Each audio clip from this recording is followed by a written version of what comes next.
apresentar a vocês a Camila, nossa primeira palestrante. Ela é de Fortaleza, do Sul, de BH, de todos os estados de Minas. Então, deixo aqui com vocês a Camila, que vai falar para a gente muitas coisas legais hoje. Oi, gente, boa noite. Boa noite. Eu não acordei. Bom dia, gente. Primeiro de tudo, obrigado pela presença de vocês em nome do pessoal que está organizando, em nome dos meus amigos palestrantes e em meu nome também. Tá, antes de começar, eu só vou dizer uma coisa. Quando eu começo a falar, eu me empolgo e falo rápido pra caramba. Então, se eu engatar a quinta e for me embora, diz assim, Camila, pelo amor de Deus, para que eu não entendi e volta, chama a minha atenção, dá a mão assim, que eu vou prestar atenção e dou uma diminuída na velocidade. Tá combinado? Tá combinado? Olha, eu sou carente, se não falar comigo, eu vou sentar aqui e chorar. Tá? Então, vamos começar. Vamos falar um pouquinho de mim. Meu nome é Camila Queiroz. Nessa foto eu estava loura, não estou mais tão loura assim. Como os meninos já falaram, eu sou cearense, mas atualmente eu moro em Porto Alegre. Então, eu sou um pouco de cá, um pouco de lá. Já passei um período fora, já passei um tempinho bem rapidinho no Rio. Então, eu estou sempre passeando por esse mundo. Tá? Eu sou analista de testes da Neogrid. Ela é uma empresa multinacional que trabalha com a parte de EDI, então, é o meu foco de teste hoje em dia, a transação e o compartilhamento de documentos. Tá? Sou formada em análise e desenvolvimento de sistemas e pós-graduando em teste de qualidade de software.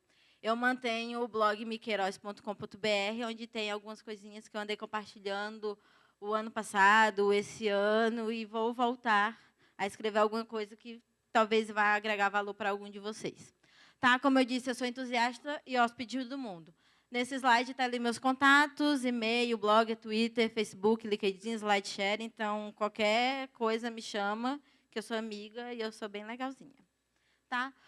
Hoje a gente vai falar um pouquinho sobre essa questão de futuro da parte da área de qualidade e os profissionais, o nosso futuro em si. Tá? Eu vou explanar um pouco para vocês sobre essa questão de DevQA, falar sobre testes unitários, qualidade de código e especificações vivas. Se alguém tiver alguma dúvida, nunca ouviu falar e quiser que eu explane um pouco mais, me procura depois, ou então a gente segue conversando. Posso começar? Me responderam. Então, vamos lá. Qual é o futuro do cenário ágil hoje? Quando a gente para pensar, todo mundo diz, o QA vai morrer, o teste de software vai morrer, vai ser incorporado. A gente tem exemplos de equipes no Brasil afora que a função de QA ela meio que foi aglutinada dentro da equipe de desenvolvimento. Então, o ano passado, durante o Agile Trends, eu estava na palestra de um amiguinho meu chamado Daniel Amorim, que ele falava sobre o Tester 3.0. Não sei se vocês já ouviram falar de algum artigo do Daniel Amorim sobre isso. E o que foi que eu percebi? Eu percebi que, naquele contexto, ninguém sabia qual era o papel do testador no contexto ágil. Todo mundo sabe como é que funciona a parte ágil para o desenvolvedor, se a gente for separar os perfis. Mas eu percebi que quase ninguém era familiarizado para saber o que é que o cara tinha que fazer. E outra coisa que eu percebi era que tinha em mente que ser ágil era só automatizar. Então, ficava muito restrito àquela abordagem, eu tenho que automatizar, se eu não automatizar, eu não sou uma pessoa melhor, e blá, blá, blá, e blá, blá, blá.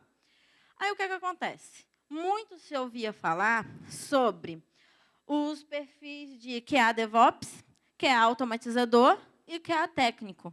E, tipo assim, eu passei muito tempo vendo vagas e mais vagas, pedindo skills para isso, para aquilo outro, e dando essas nomenclaturas para essas vagas. Mas eu não entendia o que é que essa negrada fazia de tão extraordinário que precisava ter um cargo exclusivo para aquilo. Eu ficava assim, sim, mas qual é? O que é que esses bichinhos fazem que eu não faço, né? Tipo assim, por que é que eu não posso ser um desses também?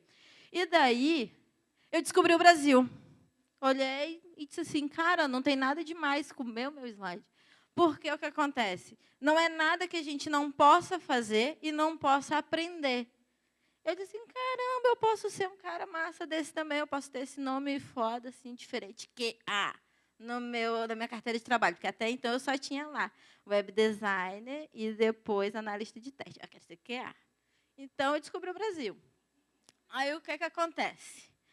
Eu comecei a estudar e encontrei algumas coisinhas nesse mundo afora. Eu me perdi. Me achei. Então, eu comecei a estudar. Comecei a fazer umas pesquisas, fui atrás para saber o que eu precisava desenvolver para me ser o tal QA lá, que eu tanto tinha vontade de ser.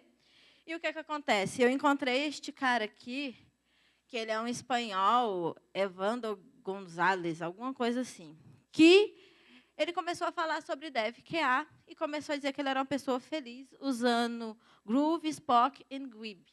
E o que acontece? Eu encontrei esse material dele de dezembro de 2013. Veja bem, dezembro de 2013, em Londres. Eu estou falando com vocês hoje uma coisa de um cara que ele começou a falar em 2013, em Londres. Eu olhei assim, porra, como eu estou atrasada nessa vida. Mas tudo bem. O importante é correr atrás. Aí, o que aconteceu? Estudando as coisas desse cara, eu entendi que o QA, ele é parte integrante da equipe. Não existe mais, pelo menos na minha cabeça, aquela distinção que fica a negrada do QA lá na caixa prego sozinha, numa caixa escondida, e o pessoal de desenvolvimento aqui fazendo coisinhas. Não, eu quero e posso trabalhar junto com eles. Então, somos partes integrantes. Além disso, eu sou responsável por disseminar a qualidade. Eu vou conversar com os caras e vou dizer assim, cara, é bom ter um produto de qualidade, é bom a gente ter um código que tenha qualidade, que agregue valor. Então, eu estou disseminando a parte da qualidade dentro da minha equipe. Além disso, o meu trabalho deixou de ser procurar bugs. Eu não sou mais uma caçadora de bugs. Eu estou ajudando a evitar esses bugs a partir de agora. Então, veja como a minha postura dentro da equipe ela mudou significativamente. Eu não sou mais a pessoa chata. A Camila chata, ó, vem lá da casa dela para achar problema aqui. Não, eu estou evitando problemas junto com eles.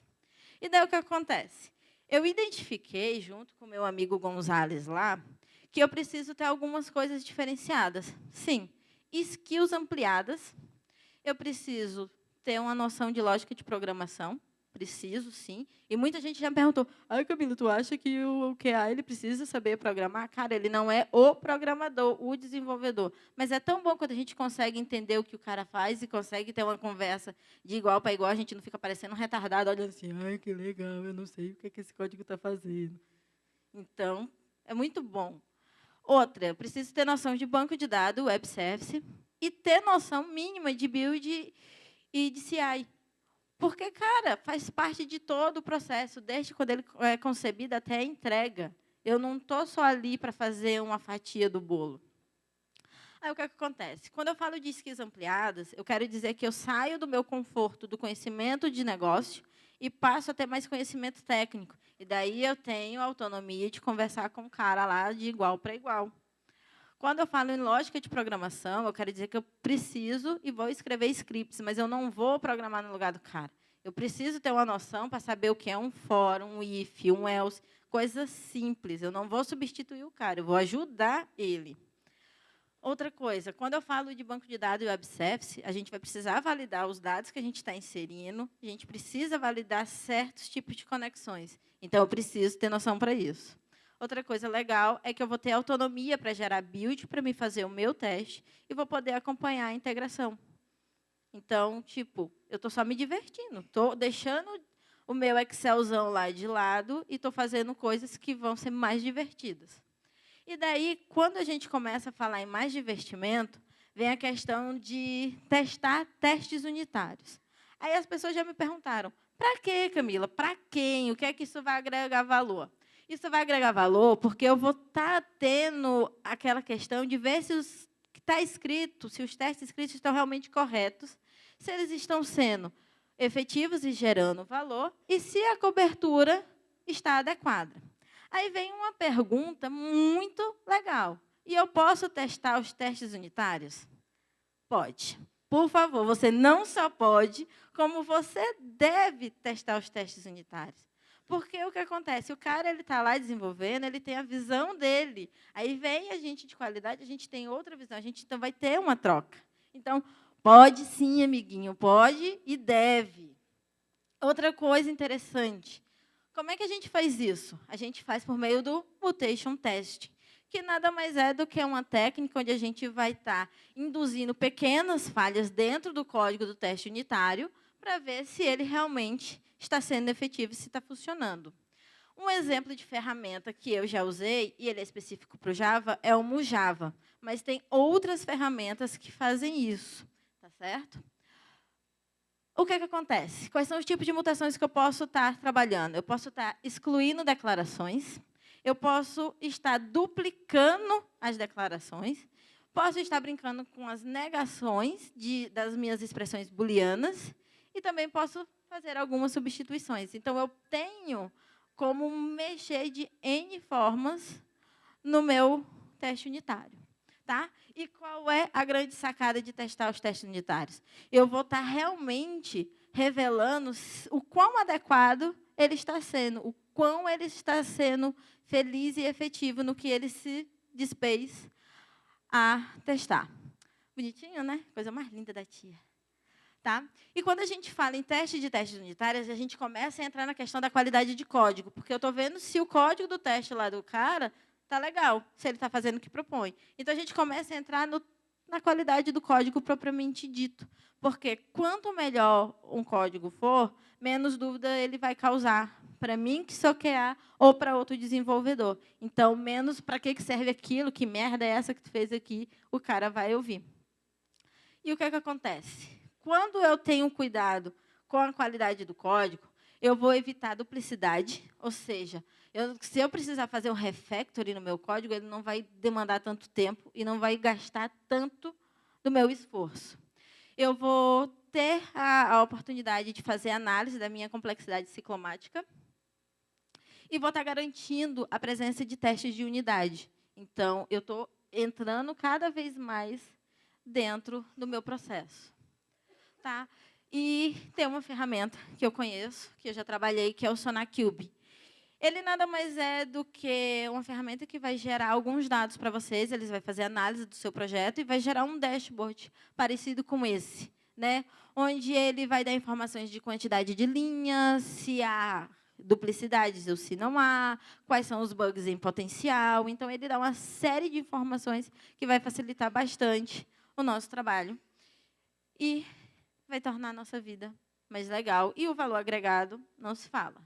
Tá? Aqui são algumas visualizações. A gente pode olhar ali que ele dá informações de linha de código, classe, qual é a cobertura dos testes unitários. Então, a gente tem mais insumos. E aqui ele apresenta um gráfico sobre quais devs realizam commits com mais frequência. Então, a gente pode até fazer um ranking, quem é o mais commitador da equipe. Tá? E daí a gente vai ver agora a questão de cobertura dessa ferramenta. Né? Então, a gente tem cobertura de arquitetura e design, comentários, que ele vai ver se tem comentários em excesso ou se eles estão escassos. Vamos ver a questão da duplicação de código, que eu já falei. Vamos ver a questão da padrão da codificação, porque é um ponto importante. Quando uma pessoa nova entra, ela consegue fazer uma leitura mais rápida do que está sendo desenvolvido, do que a gente tem uma equipe com 5 devs e cada um faz do jeito doido que dá vontade. Tá? Vamos ter a questão de fazer a avaliação dos nossos testes, a complexidade ciclomática, e ele vai validar os bugs em potencial. E daí, quando a gente passa a fazer a análise de qualidade de código, a gente começa a pensar na parte de especificações vivas. O que são as especificações vivas, Camila? Elas vão sair andando, conversando comigo? Não, cara. Se você já ouviu falar em Specification by Example e BDD, são exemplos mais comuns. Vocês já trabalham com especificações vivas e não sabem, alguns, talvez. Tá? E qual é a vantagem? A vantagem é que o cara de negócio, ou o teu cliente, ou o teu dev, ele vai conseguir fazer a leitura do teu trabalho e vai poder interagir com isso. Então, ele vai entender de forma mais amigável, porque a gente trabalha com a linguagem natural. Tá? E aqui é um exemplo que eu trouxe para vocês, simples, mais do que isso, só comendo mamão com açúcar de manhãzinha cedo em casa. Tá? E aqui eu apresento para vocês alguns frameworks. Possivelmente vocês já ouviram falar do Cucumber e JBehavior, que são os mais comuns, e tem o SpecFlow, que é para .NET, mas tem para Ruby, tem para Python. Eu acredito que a Sami, na sequência, vai falar alguma coisa sobre isso com um pouco mais de profundidade. Tá? E qual é de eu estar aqui falando para vocês? É trazer a ideia de que ser tester no contexto ágil, ele vai muito além do só testar ou só automatizar. Então, a gente tem opções de atividades e de brincadeiras desde o princípio, né? Então, vamos ser um pouquinho mais do que a gente já pensa, né? E outra coisa, ai, Camila, eu não sei programar, eu vou precisar aprender a programar. Cara, aprender o básico. À medida que você vai pegando gosto, as coisas vão sendo bem melhores, tá? E sempre peço ajuda. Eu sou a pessoa que mais perturba e pede ajuda ao pessoal que me circunda. E aprenda além do esperado. Saindo da zona de conforto, a gente não deixa que o que há morra. Tá? Então, eu agradeço a atenção de vocês. Obrigada. E qualquer coisa, só me perguntar que a tia responde.